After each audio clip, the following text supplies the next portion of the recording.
नमस्कार दोस्तों, युक्ति आईएएस में आपका हार्दिक स्वागत है।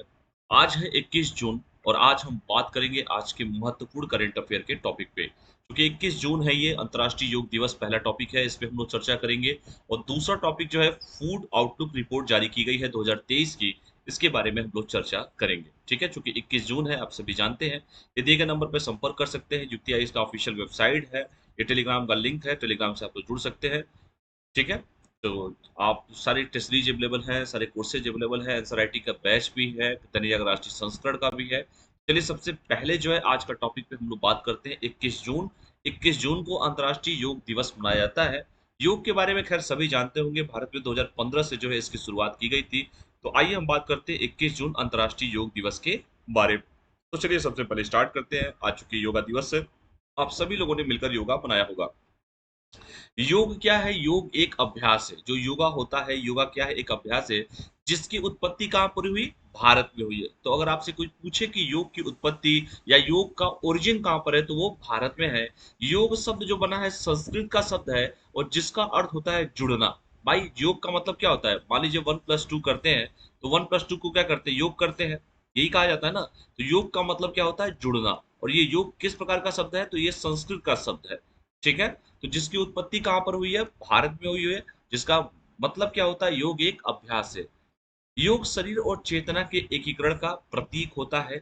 ये भी अगर कोई पूछे कि योग क्या होता है, तो शरीर और जो अंतर चेतना होती है उन दोनों के एकीकरण का, इंटीग्रेशन का क्या होता है? सिंबल होता है। योग में 84 शास्त्रीय आसन बताए गए हैं। आप सभी लोग आसन करते भी होंगे, पेट अंदर पेट बाहर, जिसे तड़ासन जैसे कहा जाता है, त्रिकोणासन कहा जाता है, भुजांग आसन कहा जाता है, और बहुत सारे आसन होते हैं।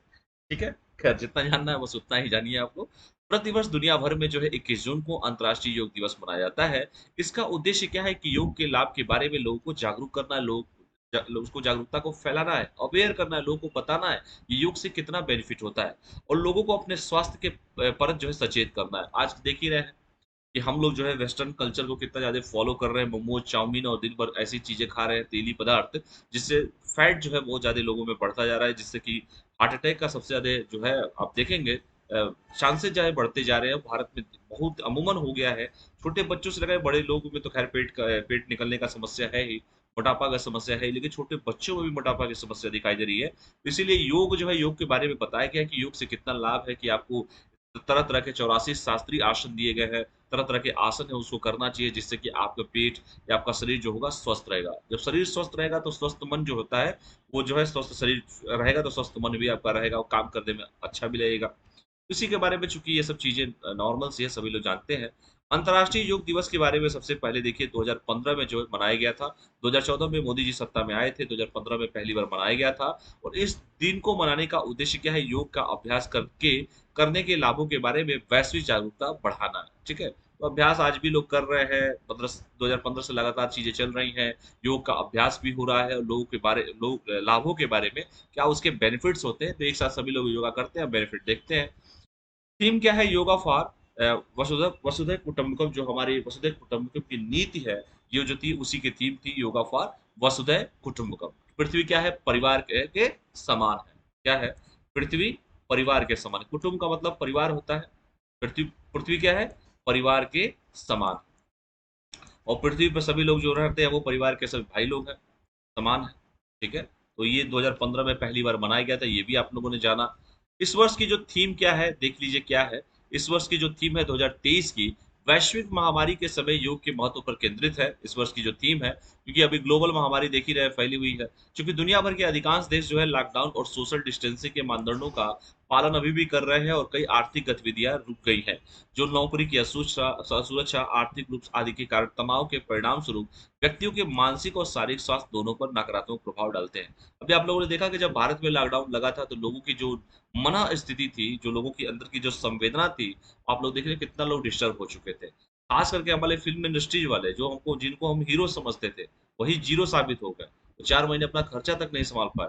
बड़ी बड़ी बातें तो लोग करते थे, लेकिन सच्चाई यही है कि जो हम लोग को बचपन से सिखाया जाता है, हमें और हमें क्या मतलब सभी को, नॉर्मल अगर आम आदमी, मिडिल क्लास फैमिली को, कि जो बचत करने की चीजें हैं, थोड़ा सा चीजों में डिस्टर्ब नहीं होना चाहिए। आप लोग देखा कि कोविड के दौर में बड़े से बड़े एक्टर जो अपने आप को 30 बार कहाँ समझते थे, वो लोग 4 महीने अपना खर्चा तक सर्वाइव नहीं कर पाए।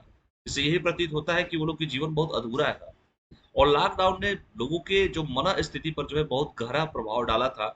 लोग मतलब अपनी नौकरी को लेकर, अपने भविष्य को लेकर बहुत ही जो थे वो मतलब सतर्क तो थे ही वो, बहुत ज़्यादा चिंतन में थे कि उनकी नौकरी का क्या होगा, उनका भविष्य का क्या होगा, उनका परिवार का क्या होगा? अगर जीविकोपार्जन नहीं कर पाएँगे तो क्या होगा? कैसे उनका परिवार चलेगा? भई गवर्नमेंट में तो गवर्नमेंट एम्प्लॉयी को तो मिलती है सैलरी, प्राइवेट वालों को तो कहाँ जब काम करेगा तो प्राइवेट सैलरी मिलती है उसके बाद। तो लोगों को देखा होगा आप लोगों ने 10% 20% कंपनी वाले पैसा उस समय देते थे। तो लोगों की जो मानसिक स्थिति थी और शारीरिक दोनों पर उसका इफ़ेक्ट पड़ा है। उसी समय चूँकि योग जो लोग कर रहे हैं उनकी मनःस्थिति मजबूत होती है, मन से वो बहुत ज़्यादा मजबूत होते हैं और जो भी व्यक्ति इंटरनल मजबूत होता है, वो जीवन की हर लड़ाई को लड़ सकता है। बस यही सब चीज़ें इसमें दिखाया गया है कि नकारात्मक प्रभाव डालती है। जो लोग योगा करेंगे वो फिट भी रहेंगे और उनकी मजबूत इरादे भी रहेंगे। अनिश्चितता के इस समय में स्वास्थ्य में सुधार के साधन के रूप में योग के ऐसे लाभ हैं जो किसी व्यक्ति को मानसिक शांति दे सकता है, लचीलेपन और फिटनेस को बढ़ाकर तनाव से निपटने में मदद कर सकता है। क्योंकि फिटनेस रहेंगे, फिट रहेगा इंडिया तभी तो बढ़ेगा इंडिया।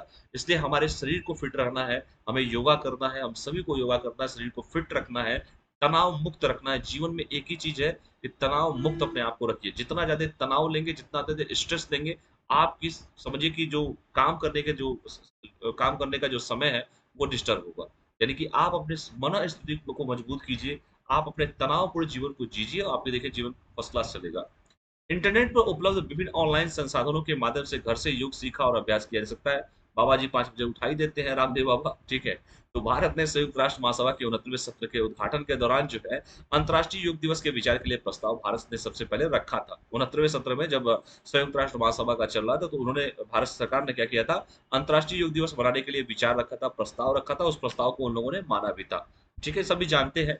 इसके साथ ही साथ संयुक्त राष्ट्र संघ ने दिसंबर 2014 में प्रस्ताव पारित किया और 21 जून को अंतर्राष्ट्रीय योग दिवस के रूप में इसे घोषित किया गया और पूरी दुनिया में जो है अंतर्राष्ट्रीय योग दिवस के रूप में मनाया जा रहा है। योग का ओरिजिन कहाँ पर है? भारत में योग का मतलब अर्थ क्या होता है? जुड़ना होता है।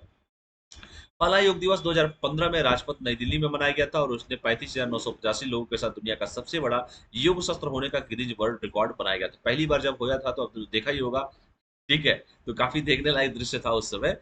2015 में दिल्ली में मनाया गया था। इसके साथ साथ व्यस्तम जीवन शैली के कारण पिछले कुछ दशकों में शारीरिक निष्क्रियता दुनिया भर में मृत्यु के प्रमुख कारणों में से एक बन गई है, क्योंकि यह गैर संचारी रोगों जैसे मधुमेह, घर-घर में देख रहे हैं शुगर हो जा रहा है, हृदय रोगी बहुत ज़्यादा लोग हो रहे हैं आदि का कारण। देखिए टेंशन लेने से कुछ नहीं होना, टेंशन मत लीजिए, तनाव मुक्त रहिए। जितना ज़्यादा तनाव मुक्त रहेंगे, आपके सोचने की क्षमता, आपके कार्य करने की क्षमता उतनी ही अच्छी रहेगी। योग क्या है? शारीरिक गतिविधि से एक अधिक है, न केवल अच्छे स्वास्थ्य को बढ़ावा देता है, बल्कि दिन प्रतिदिन के जीवन को संतुलित बनाए रखने में भी मदद करता है। तो योगा करेंगे कि आपका जो मन है, वो काफ़ी मजबूत रहेगा। इंटरनल चीज़ें आपकी जब स्ट्रॉन्ग रहेगी, तो एक्सटर्नल कुछ उखाड़ नहीं पाएँगे, कुछ बिगाड़ नहीं पाएँगे आपकी। इसलिए अपने मन को कंट्रोल कीजिए, अपनी मनःस्थिति को मजबूत कीजिए, अपना इंटरनल पावर को मजबूत कीजिए और जो भी जो है अपने ऊपर किसी चीज़ को हावी ना होने दीजिए। अगर आप योगा करते हैं तो ये सब चीज़ों से आप मुक्त रहेंगे, ठीक है? क्योंकि आज देखेंगे घर-घर में शुगर, घर-घर में हार्ट अटैक की समस्या, ना जाने लोग इतने उपभोक्तावाद के चक्कर में इतना ज़्यादा आगे बढ़ चुके हैं, उनको जीवन जो है वो सरस नहीं निरस होते जा रहा है। इसलिए हर चीज़ से ज़्यादा अपेक्षा मत रखिए। ये ग्लोबलाइज़ेशन के ज़माने में जो है हर चीज़ को वन्स मोर ये हो जाए तो ये हो जाए, ये हो जाए तो ये हो जाए के चक्कर में जो लोग अपने जीवन जो भगवान ने इतना खूबसूरत जीवन दिया है उसको लोग बर्बाद कर रहे हैं। इसलिए तनाव मुक्त रहिए, स्वस्थ रहिए और मस्त रहिए। चलिए और आगे बढ़ते हैं हम लोग। दूसरा टॉपिक पे हम लोग बात करते हैं। फूड आउटलुक रिपोर्ट जारी की गई है 2023 की। तो आइए हम थोड़ा-सा इसके बारे में बात कर लेते हैं कि फूड आउटलुक रिपोर्ट क्या है, जिसके बारे में सरकार चर्चा कर रही है। खाना है तो सब कुछ है, सारी लड़ाई तो खाने के लिए ही है। तो देखिए एफएओ के द्वारा संयुक्त राष्ट्र के खाद्य और कृषि संगठन ने हाल ही में नवीनतम खाद्य आउटलुक रिपोर्ट जो है जारी किया है, जिसमें खाद्य आयात के संबंध में महत्वपूर्ण प्रवृत्तियां और चिंताओं का खुलासा किया गया है। आयात के बारे में बताया गया है, जो हम इम्पोर्ट करते हैं उसके बारे में बताया गया है। यह रिपोर्ट कमजोर देशों द्वारा खाद्य आयात में अनुमानित गिरावट पर फोकस करती है, साथ ही क्रय क्षमता और समग्र वैश्विक खाद्य आयात बिल पर भी उसको उजागर करती है। ठीक है? तो चूंकि हम लोग जो चीजें आयात करते हैं उसके बारे में बताया गया है, कमजोर देशों द्वारा खाद्य आयात में गिरावट देख लीजिए कैसे हुआ है।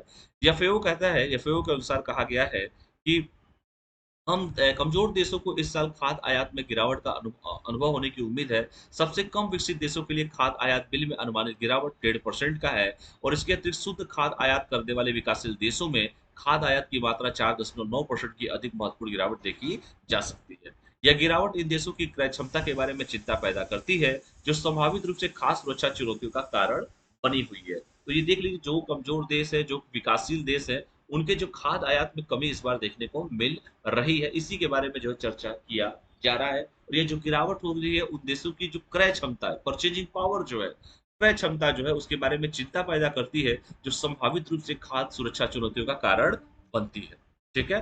इसके साथ ही साथ अगर हम देखें धीमी विकास दर और बढ़ता खाद्य आयात बिल, तो कमजोर देशों को खाद्य आयात में गिरावट का सामना करना पड़ रहा है और वैश्विक खाद्य आयात बिल अभी भी 2023 में रिकॉर्ड उच्च स्तर पर पहुंचने का अनुमान है। इसके साथ ही साथ एफएओ का अनुमान है कि वैश्विक खाद्य आयात बिल जो है 1.98 ट्रिलियन डॉलर होगा, जो कि 2022 की तुलना में 1.5% की वृद्धि का प्रतिनिधित्व भी करता है। तो इस तरह के डेटा को भी आप सभी को याद रखना पड़ेगा कि 2022 की तुलना में 2023 में 1.5% की वृद्धि का यह प्रतिनिधित्व करता है और 1.98 ट्रिलियन डॉलर का इसका खाद्य आयात बिल होगा। ये भी आप सभी को जानना चाहिए।